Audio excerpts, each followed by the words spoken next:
ఇవాళ ఏలూరు జిల్లాలో deputy CM Pawan Kalyan పర్యటించనున్నారు. ఐఎస్ జగన్నాథపురంలో పలు అభివృద్ధి కార్యక్రమాల్లో పాల్గొనున్నారు. డిప్యూటీ సీఎం ఐఎస్ జగన్నాథపురంలో లక్ష్మీ నరసింహస్వామిని దర్శించుకోనున్నారు. 30 ఎకరాల ఆలయ భూమి పత్రాలను అధికారులకు అందజేయనున్నారు పవన్ కళ్యాణ్. కాకినాడ నుంచి పిఠాపురం వచ్చే మార్గంలో అనుకోకుండా ఓ ద్విచక్ర వాహనదారుడు వాహనం మీద నుంచి కింది పడిపోయాడు. దీంతో అటువైపు కారులో వెళ్తున్న ఎంపీ తంగెళ్ల ఉదయ్ శ్రీనివాస్ కారు పక్కకి ఆపి ఆ వాహనదారుడికి సహాయం చేశారు. బైకు నుండి కింది పడిపోయిన బస్తాలను ఎంపీ స్థానికులు ఎత్తి సాయం చేశారు. కాకినాడలో ఘనంగా భగవాన్ శ్రీ సత్యసాయిబాబా శత జయంతి వేడుకలు నిర్వహించారు. వేడుకల్లో జిల్లా కలెక్టర్ షణ్మోహన్ ముఖ్య అతిథిగా హాజరయ్యారు. శ్రీ సత్యసాయిబాబాను ఆదర్శంగా తీసుకుని సమాజంలో ప్రతి వ్యక్తి సేవా కార్యక్రమాలు చేయాలన్నారు. అనేక సేవా కార్యక్రమాల ద్వారా ఆయన అనేక మందికి ప్రేరణగా నిలిచారని అన్నారు. శ్రీశైలం ఘాట్ రోడ్లో భారీగా ట్రాఫిక్ అంతరాయం ఏర్పడింది. శ్రీశైలం నుంచి ముఖద్వారం వరకు సింగిల్ రోడ్డు కావడంతో ఇరుకైన రోడ్లు కావడంతో వాహనదారులకు అంతరాయం ఏర్పడింది. సాక్షి గణపతి నుంచి అట్కేశ్వరం వరకు పూర్తిగా వాహనాలు రోడ్లపై ఆగిపోయాయి. దీంతో వాహనదారులు తీవ్ర ఇబ్బందులకు గురయ్యారు. భద్రాద్రి కొత్తగూడలో సీఎం పర్యటన ఏర్పాట్లను మంత్రి తుమ్మల పరిశీలించారు. కొత్తగూడలో జాతీయ స్థాయి కోర్సులతో ఏర్పాటు చేస్తున్న doctor Manmohan Singh earth sciences university ప్రారంభోత్సవానికి సీఎం రేవంత్ రెడ్డి హాజరు కానున్నారు. కొత్తగూడలోని యూనివర్సిటీ ప్రాంగణాన్ని మంత్రి తుమ్మల నాగేశ్వరరావు పరిశీలించారు. సీఎం కోసం సభాస్థలాన్ని యూనివర్సిటీ ప్రాంగణాన్ని పరిశీలించి అధికారులకు పలు సూచనలు చేశారు. కాకినాడ జిల్లాలో మహిళల భద్రతకు ప్రాధాన్యత ఇస్తూ నేరాల నియంత్రణలో భాగంగా అత్యాధునిక డ్రోన్ కెమెరాలతో అధికారులు నిఘా కొనసాగిస్తున్నారు.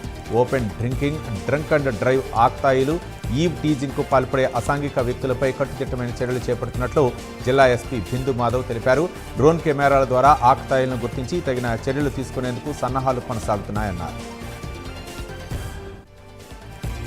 నల్గొండ పట్టణ కాంగ్రెస్ పార్టీ అధ్యక్షులు గుమ్మల మోహన్ రెడ్డి సమావేశం నిర్వహించారు.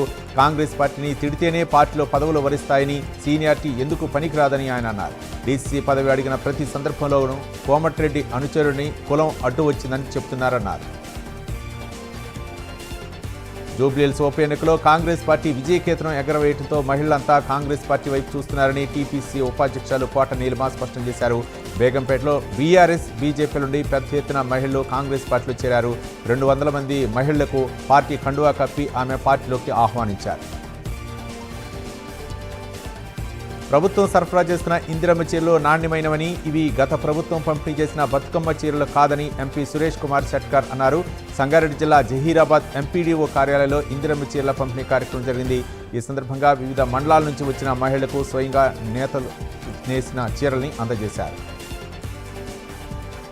వివాహేతర సంబంధాలు కుటుంబాలు నాశనం చేస్తాయని, వాటికి దూరంగా ఉండాలని పోలీసులు సూచించారు. సూర్యాపేట జిల్లా గరడేపల్లి మండలం గానుగుబండలో వివాహేతర సంబంధం ఘటనపై పోలీసులు వివరించారు. కేంద్ర ప్రభుత్వం ప్రవేశపెట్టిన లేబర్ కోడ్లను వెంటనే రద్దు చేయాలని ఏఐటీయూసీ, ఐఎన్టీయూసీ, సిఐటియుల కార్మిక సంఘాల నాయకులు డిమాండ్ చేశారు. కొత్తగూడెం సింగరేణి ప్రధాన కార్యాలయంలో జరిగిన సమావేశంలో పాల్గొని వ్యతిరేకించారు. అనంతరం ప్రధాన కార్యాలయం ఎదుట నిరసన తెలిపారు. కార్మికులకు నష్టం కలిగించే 4 లేబర్ కోడ్లను వెంటనే రద్దు చేయాలని వారు డిమాండ్ చేశారు. ప్రకాశం జిల్లా దొనకొండ మండలం పోతేపల్లి గ్రామ సచివాలయ ఉద్యోగి ప్రమాదశాత్తు సాగర్ కాలువలో పడి మృతి చెందాడు. త్రిపురాంతకం మండలం ఆసనాపురం వద్ద ఈ ఘటన చోటు చేసుకుంది. మృతుడు దూపాడు గ్రామానికి చెందిన ముక్తిపూడి అనిల్ కుమార్గా గుర్తించారు. ప్రకాశం జిల్లా దర్శిలోని ఏపీ ఎన్జీఓస్ హోం కార్యాలయం అధ్వాన స్థితిలో ఉంది. అక్కడ పరిస్థితులను చూసిన దర్శి పట్టణ ప్రజలు ఆశ్చర్యపోతున్నారు. ఇటీవల కురిసిన వర్షాలతో ఎన్జీఓస్ హోం వద్ద చెట్లు కూలి గోడలు పగుళ్లు వచ్చాయి. అధికారులు పట్టించుకోవటం లేదని విమర్శలు వస్తున్నాయి. నంద్యాల జిల్లా ఆళ్లగడ్డలో శ్రీ సత్యసాయిబాబా శత జయంతి ఉత్సవం ఘనంగా నిర్వహించారు.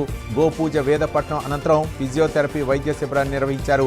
ఈ కార్యక్రమానికి ముఖ్య అతిథులుగా స్పెషల్ ఆఫీసర్ హరిగోపాల్, తహసీల్దార్ జ్యోతిరత్నకుమారి, ఎంపీడీఓ నూర్జహాన్ తదితరులు హాజరయ్యారు. G20 సదస్సును నిర్వహించడం చాలా కష్టమైన పని అని, తమకు చెప్పి ఉండాల్సిందని ప్రధాని మోదీతో దక్షిణాఫ్రికా అధ్యక్షుడు సిరియల్ రమాఫోసా సరదాగా అన్నారు. అలా చెప్పి ఉంటే తాము బహుశా పారిపోయేవాళ్లమని చమత్కరించారు. దక్షిణాఫ్రికాలోని జోహెన్స్బర్గ్ వేదికగా 2 రోజుల పాటు G20 దేశాల శిఖరాగ్ర సదస్సు జరిగింది. ఈ దేశం తొలిసారి ఈ సదస్సు నిర్వహించింది. హైదరాబాద్లో జరిగిన మోహన్ బాబు సినీ స్వర్ణోత్సవ వేడుకలకు బ్రహ్మానందం హాజరయ్యారు. అదే సమయంలో ఎదురుపడిన ఎర్రబెల్లి దయాకరావు ఫోటో దిగుదామని అడిగారు. అప్పుడు బ్రహ్మానందం అబ్బే ఇప్పుడు కాదు అన్నట్లుగా ఆయన్ను పక్కకు జరిపి ముందుకు సాగారు. దీనిపై బ్రహ్మానందం స్పందిస్తూ దయాన్నతో తనకు 30 ఏళ్ల చనువు ఉందని, ఈ ఘటనపై ఎవరూ అపార్థాలు చేసుకోవద్దని, తమ మధ్య ఎలాంటి విభేదాలు లేవని ఆయన స్పష్టం చేశారు. ప్రముఖ సినీ నటుడు హిందూపురం ఎమ్మెల్యే నందమూరి బాలకృష్ణ ఉత్తరప్రదేశ్ ముఖ్యమంత్రి యోగి ఆదిత్యనాథ్తో సమావేశమయ్యారు. లక్నోలోని సీఎం ఆదిత్యనాథ్ నివాసంలో ఈ భేటీ జరిగింది. తన రాబోయే చిత్రం అఖండ 2 ప్రమోషన్లో భాగంగానే బాలకృష్ణ చిత్ర బృందంతో కలిసి ఆయన కలిసినట్లుగా స్పష్టమవుతోంది. అందుల మహిళల T20 ప్రపంచ కప్ ఫైనల్లో భారత్ జట్టు అద్భుత విజయం సాధించడంలో తెలుగు అమ్మాయి కీలక పాత్ర పోషించింది. 15 ఏళ్ల పాంగి కరుణకుమారిపై ఆంధ్రప్రదేశ్ ముఖ్యమంత్రి చంద్రబాబు నాయుడు ప్రశంసల వర్షం కురిపించారు. విశాఖపట్నం అందుల బాలికల రెసిడెన్షియల్ స్కూల్ విద్యార్థిని అయిన కరుణ ఈ ఘనత సాధించడం రాష్ట్రానికి గర్వకారణమని ఆయన అన్నారు. గుంటూరు జిల్లా మంగళగిరిలో జనసేన ఇన్సూరెన్స్ చెక్కులు పంపిణీ కార్యక్రమం జరిగింది. ఇటీవల మరణించిన జనసేన కార్యకర్తల కుటుంబాలకు ఎమ్మెల్సీ కొణిదెల నాగబాబు ఆర్థిక సాయం అందజేశారు. 44,50,00,000 రూపాయలు ఇప్పటి వరకు ప్రమాద బీమా అందించామని నాగబాబు చెప్పారు. పుట్టపర్తిలో మంత్రి నారా లోకేష్ ప్రజా దర్బార్ నిర్వహించారు. తన క్యాంప్ సైట్లో సామాన్యులు, టీడీపీ కార్యకర్తలతో మాట్లాడారు. ప్రజల సమస్యలపై ఆరా తీశారు. ఇబ్బందులపై పలువురు ఇచ్చిన విజ్ఞప్తులను స్వయంగా స్వీకరించి పరిష్కరిస్తామని హామీ ఇచ్చారు. ప్రజలకు టీడీపీ ప్రభుత్వం అండగా ఉంటుందని మంత్రి తెలిపారు. కూటమి ప్రభుత్వంలో ఆత్మకూరు నియోజకవర్గాన్ని అన్ని విధాలా అభివృద్ధి చేస్తున్నామన్నారు మంత్రి ఆనం రామనారాయణ రెడ్డి. నెల్లూరు జిల్లా ఆత్మకూరులో నెల్లూరు పాలెం వద్ద ఉన్న అభయాంజనేయ స్వామి ఆలయాన్ని సందర్శించి స్వామివారికి ప్రత్యేక పూజలు నిర్వహించారు. శాశ్వత ఫౌండర్ ట్రస్ట్ చైర్మన్గా బాధ్యతలు చేపట్టిన కోటమిరెడ్డి రవీందర్ రెడ్డిని అభినందించారు. ఫ్యూచర్ సిటీలో సీఎం రేవంత్ రెడ్డి పర్యటించారు. తెలంగాణ రైజింగ్ గ్లోబల్ సమ్మిట్ ఏర్పాట్లను పరిశీలించారు. మంత్రులు అధికారులతో కలిసి పరిశీలించారు. డిసెంబర్ 8 నుంచి 11 వరకు గ్లోబల్ సమ్మిట్ 2025 జరగనుంది. రంగారెడ్డి జిల్లా మీర్ఖాన్పేటలో 300 ఎకరాల్లో సమ్మిట్కు ఏర్పాట్లు చేస్తున్నారు. సీఎం రేవంత్ రెడ్డిపై మాజీ మంత్రి తలసాని శ్రీనివాస్ యాదవ్ ఫైర్ అయ్యారు. బీసీలను సీఎం రేవంత్ రెడ్డి మోసం చేస్తున్నారన్నారు. బీసీల హక్కు కోసం పోరాటం చేస్తామని, భూకంపం సృష్టిస్తామన్నారు తలసాని శ్రీనివాస్ యాదవ్. రాష్ట్రంలో వనరులను, సంపదను దోచుకుంటున్నారని బీసీవై జాతీయ అధ్యక్షుడు రామచంద్ర యాదవ్ అన్నారు. బీసీ, బహుజన వర్గాలను అణిచివేస్తున్నారని తెలిపారు. ఈ దోపిడీ వర్గాలను అడ్డుకునేందుకే భారత చైతన్య యువజన పార్టీని స్థాపించడం జరిగిందని రామచంద్ర యాదవ్ తెలిపారు. ఒక్క అరెస్టుతో ఐబొమ్మ రవికి ఇప్పుడు ఫ్యాన్ ఫాలోయింగ్ భారీగా పెరిగిపోయింది. అతను చేసింది చాలా పెద్ద నేరమే, కానీ సామాన్యులు మాత్రం జేజేలు కొడుతున్నారు. గ్రూపులుగా మారి పెద్ద ఎత్తున సపోర్ట్ చేస్తున్నారు. రవి అరెస్ట్ను ఖండిస్తూ సోషల్ మీడియాలో మద్దతు తెలుపుతున్నారు. భారత సర్వోన్నత న్యాయస్థానం 53వ ప్రధాన న్యాయమూర్తిగా జస్టిస్ సూర్యకాంత్ నేడు ప్రమాణ స్వీకారం చేయనున్నారు. జస్టిస్ బిఆర్ గవాయ్ పదవీ విరమణ చేయడంతో జస్టిస్ సూర్యకాంత్ నూతన సీజేగా బాధ్యతలు చేపట్టనున్నారు. 2027 ఫిబ్రవరి 9 వరకు ఆ బాధ్యతలో జస్టిస్ సూర్యకాంత్ కొనసాగనున్నారు. నిర్మల్ జిల్లా ఖానాపూర్ పట్టణ కేంద్రంలో ఆగిపోయిన రోడ్డు విస్తరణ పనులు ఎమ్మెల్యే బొజ్జు పటేల్ ప్రారంభించారు. గత ప్రభుత్వం హయాంలో కొందరు వ్యాపారస్తులు కోర్టును ఆశ్రయించడంతో రోడ్డు విస్తరణ పనులు ఆగిపోయాయి. ఈ విషయంపై కోర్టును ఆశ్రయించారు ఎమ్మెల్యే బొజ్జు పటేల్. మహిళల్లో ఆర్థికాభివృద్ధి ప్రభుత్వ లక్ష్యమని మంత్రి శ్రీధరబాబు అన్నారు. జయశంకర్ భూపాలపల్లి జిల్లా కాటారం మండల కేంద్రంలోని బిఎల్ఎన్ గార్డెన్లో ఇందిరా మహిళా శక్తి చీరల పంపిణీ కార్యక్రమం చేపట్టారు. ఇందులో పాల్గొని మహిళలకు చీరలను అందించారు మంత్రి శ్రీధరబాబు. పోలీసుల తీరుపై ప్రొద్దుటూరు ఎమ్మెల్యే వరదరాజుల రెడ్డి ఫైర్ అయ్యారు.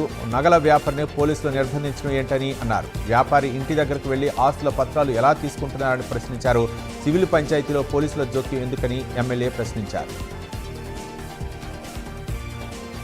రోడ్డు ప్రమాదంలో గాయపడిన ఓ వ్యక్తి చికిత్స పొందుతూ మృతి చెందాడు. ఈ ఘటన సంగారెడ్డి జిల్లాలో చోటు చేసుకుంది. అయితే వైద్యుల నిర్లక్ష్యం వల్లే చనిపోయాడని కుటుంబ సభ్యులు ఆరోపిస్తున్నారు. నరసాపూర్కు చెందిన సంతోష్ కుమార్ రోడ్డు ప్రమాదంలో గాయపడ్డారు. కడప జిల్లాలో వైఎస్ జగన్మోహన్ రెడ్డి 3 రోజుల పాటు పర్యటన ఖరారైంది. ఈ నెల 25, 26, 27 తేదీల్లో వైఎస్ జగన్ పర్యటించనున్నారు. రేపు మధ్యాహ్నం బెంగళూరు నుంచి పులివెందులకు రానున్నారు జగన్. క్యాంప్ ఆఫీసులో ప్రజా దర్బార్ నిర్వహించనున్నారు. హైదరాబాద్ మహానగరాభివృద్ధి సంస్థ హెచ్ఎండిఏ మరోసారి ప్లాట్లు స్థలాల వేలానికి సిద్ధమైంది. కోకాపేట నియోపోలిస్లో 41 ఎకరాల విస్తీర్ణంలోని 6 ప్లాట్లను హెచ్ఎండిఏ వేలం వేయనుంది. ఇవాళ ఈ నెల 28న డిసెంబర్ 3న వేలం ప్రక్రియ చేపడుతుంది. ఒక్కో ఎకరాకు 99 కోట్ల ఆఫ్సెట్ ధరను హెచ్ఎండిఏ నిర్ణయించింది. నెల్లూరు కార్పొరేషన్ మేయర్పై అవిశ్వాస తీర్మానానికి కార్పొరేటర్లు సిద్ధమయ్యారు. మంత్రి నారాయణ, ఎమ్మెల్యే కోటరెడ్డి శ్రీధర్ రెడ్డి ఎదుటే తమకు మేయర్ స్రవంతి వద్దని 40 మంది కార్పొరేటర్లు తేల్చి చెప్పారు. ఫోర్జరీ సంతకాల కేసులో మేయర్ భర్త జయవర్ధన్ జైలుకు వెళ్లి వచ్చారని అన్నారు. మేయర్ దంపతుల చేతివాటంతో ఫైళ్లు కదలటం లేదని కార్పొరేటర్లు ఆరోపించారు. మాజీ మంత్రి చెల్లిపోయిన వేణుగోపాల్ శ్రీనివాస్ చేసిన వ్యాఖ్యలు సవాళ్లపై మంత్రి సుభాష్ ఘాట్గా స్పందించారు. వేణుగోపాల్ శ్రీనివాస్ తన ప్రశ్నలకు సూటిగా సమాధానాలు ఇవ్వకుండా తప్పించుకునేందుకు ప్రయత్నిస్తున్నారని అన్నారు. మాజీ మంత్రి 2023లో తెచ్చిన మెమోలో శెట్టి బలిజలను గౌడ్గా చూపిస్తూ ఒక్కలంగా వర్గీకరించిన విషయంపై మంత్రి సుభాష్ ప్రశ్నించారు. ఈ మెమో అసలు ఎందుకు తెచ్చారు, అధికారులు ఇచ్చారా అని నిలదీశారు. కాకినాడ జిల్లా పెద్దాపురం మండలం ఆర్పీ పట్టణంలో ఎంపీ ఉదయ్ శ్రీనివాస్, కాకినాడ జిల్లా జనసేన అధ్యక్షుడు తుమ్మల రామస్వామి బాబు సమక్షంలో పలువురు జనసేన పార్టీలో చేరారు. ఆర్పీ పట్టణం సొసైటీ మాజీ చైర్మన్ నల్లల నాగేంద్ర ఆధ్వర్యంలో 400 మంది వైసీపీ నేతలు జనసేన పార్టీలో చేరారు. వీరికి ఎంపీ తంగెళ్ల ఉదయ్ శ్రీనివాస్ పార్టీ కండువా కప్పి పార్టీలోకి ఆహ్వానించారు. శ్రీ సత్యసాయి జిల్లా గోరెంట్ల మండలం పాలసముద్రంలోని national academy of customs indirect tax and narcotics కేంద్రంలో వివిధ సివిల్ సర్వీసెస్ ఆఫీసర్ ట్రైనీల ఇంటరాక్షన్ నిర్వహించారు. ఈ కార్యక్రమంలో ఉపరాష్ట్రపతి సిపి రాధాకృష్ణన్తో కలిసి మంత్రి నారా లోకేష్ పాల్గొన్నారు. వికసిత్ భారత్ నిర్మాణంలో సివిల్ సర్వెంట్స్ కీలక పాత్ర పోషిస్తారని ఉపరాష్ట్రపతి అన్నారు. నేటితో సత్యసాయి శతజయంతి ఉత్సవాలు ముగియనున్నాయి. ఈ శ్రీ సత్యసాయి జిల్లా పుట్టపర్తిలోని హిల్ వ్యూ స్టేడియంలో సత్యసాయి శతజయంతి ఉత్సవాలకు అంగరంగ వైభవంగా ఏర్పాట్లు జరుగుతున్నాయి. సత్యసాయి శతజయంతి ఉత్సవాలకు ఉపరాష్ట్రపతి సిపి రాధాకృష్ణన్, ఉత్సవాలకు AP CM Chandrababu, Telangana CM Revanth Reddy, మంత్రి నారా లోకేష్ హాజరయ్యారు. ఐబొమ్మ బొప్పం సైట్ల బ్లాక్ అయిన పైరసీ దందా ఆగటం లేదు. మూవీ రూల్స్ వెబ్సైట్ రూపంలో ఇంకా ఇండస్ట్రీని ఈ సమస్య వేధిస్తోంది. శుక్రవారం రిలీజ్ అయిన సినిమాలు మూవీ రూల్స్ వెబ్సైట్లో ప్రత్యక్షమయ్యాయి. థియేటర్లో కెమెరాతో రికార్డు చేసి నెట్లో అప్లోడ్ చేస్తున్నారు. దీంతో నిర్మాతలు తలలో పట్టుకుంటున్నారు. ఇందిరమేళ్ల నిర్మాణంలో తెలంగాణ రాష్ట్రంలోనే ఆలేరు నియోజకవర్గం ముందంజలో ఉందని ప్రభుత్వ విప్ ఆలేరు ఎమ్మెల్యే భేర్ల ఐలయ్య అన్నారు. తుర్కపల్లి మండల కేంద్రంలోని మండల పరిషత్ ప్రాంగణంలో నిర్మించిన ఇందిరమ్మ నమూనా గృహాన్ని ఆయన ప్రారంభించారు. ఆలేరు నియోజకవర్గంలో మొదటి విడత 3500 ఇళ్లను ఇచ్చినట్లు, అన్ని పూర్తి దశలోకి వచ్చినట్లు తెలిపారు. తెలంగాణ ప్రభుత్వం ప్రజల సంక్షేమే ధ్యేయంగా పనిచేస్తుందని డిప్యూటీ సీఎం మల్లు భట్టి విక్రమార్క అన్నారు. ఖమ్మం జిల్లా వైరాలో పలు అభివృద్ధి పనులకు శంకుస్థాపన చేశారు. వైరాలో యంగ్ ఇండియా ఇంటర్నేషనల్ మోడల్ స్కూల్కు 7 సబ్ స్టేషన్ల నిర్మాణానికి డిప్యూటీ సీఎం శంకుస్థాపన చేశారు. ప్రజా సంక్షేమమే ప్రభుత్వ లక్ష్యమని డిప్యూటీ సీఎం తెలిపారు. కృష్ణా జిల్లా గుడ్లవల్లేరు మండలంలో ఎమ్మెల్యే వెనిగండ్ల రాము రైతులతో సమావేశమయ్యారు. రైతులతో మాట్లాడి వారి సమస్యలను తెలుసుకున్నారు. కొనుగోళ్లు వేగంగా సజావుగా జరగాలని అధికారులు ఆదేశించారు. ఆర్ఎస్కే ఉద్యోగులు బాధ్యతాయుతంగా పనిచేయాలన్నారు. స్వాతంత్ర ఉద్యమంలో కోట్లాది మంది భారతీయులు వందే మాతరం గేయం దేశభక్తిని నింపిందని బీజేఎల్మీ నేత ఎమ్మెల్యే ఏలేటి మహేశ్వర్ రెడ్డి అన్నారు. భారత జాతీయ గీతం వందే మాతరం 150 ఏళ్లు పూర్తవుతున్న సందర్భంగా నిర్మల్ జిల్లా సోఫీనగర్లో తెలంగాణ బాలికల గురుకుల పాఠశాలలో సామూహిక వందే మాతర గేయాన్ని ఆలపించారు. విద్యార్థులతో కలిసి సామూహిక గేయాలాపన వేడుకలో పాల్గొనడం ఆనందంగా ఉందన్నారు. సిద్దిపేట జిల్లాలో మంత్రి గడ్డం వివేక్ వెంకటస్వామి పర్యటించారు. అక్బర్పేట మోంపల్లి మండలం చిట్టాపూర్ పెద్ద చెరువులో కలెక్టర్ హైమావతి అధికారులతో కలిసి మంత్రి వివేక్ చాప్ పిల్లలను వదిలారు. రోస్టర్ సిస్టమ్ ద్వారానే స్థానిక సంస్థల ఎన్నికలు జరుగుతాయని వివేక్ అన్నారు. ఢిల్లీలో పేలుడు కేసు తవ్వే కొద్దీ కుట్రలో బయటపడుతున్నాయి. నిందితులు ఉమర్ తన్ను తాను కరుడుగట్టిన ఉగ్రవాదులు బోర్హాన్ వానీ జకీర్ మూసాకు వారసుడిగా భావించేవాడని తేలింది. 2023 నుంచి ఐఈడీల తయారీపై పరిశోధన చేస్తున్నట్లు గుర్తించారు. ఆ పేలుడు పదార్థాలతో ప్రయోగాలు చేసేవాడని పోలీసు వర్గాలు పేర్కొన్నాయి.